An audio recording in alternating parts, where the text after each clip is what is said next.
Hello, traders. FX Pip Collector here. Today is Wednesday, July 24th, and this is my recap of the top viewed videos of the day. And the pound US dollar came in number 3 today, so we're going to do a quick recap on the 1 hour time frame.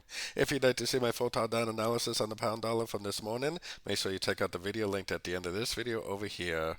So we did have a pretty decent little push up today, right at the 38% fib. I'm actually still looking at this as more likely continuing down, especially after that break of structure we had over here. I'm watching this area very closely. If it actually rejects this area in any way at all and breaks structure to the downside, I'm actually taking it as another sorting opportunity. Now, on the other hand, if it does decide to break and hold above this area, I may actually turn back into a buyer because the higher time frames definitely are in an uptrend. So I'm watching this area right here very closely for either rejection or a break and retest. Either way, I'm watching closely. Pay attention to your structure, and you should be trading in the right direction. So don't forget to check out my free Discord channel, which is linked over here in the corner. And as always, thank you and happy trading.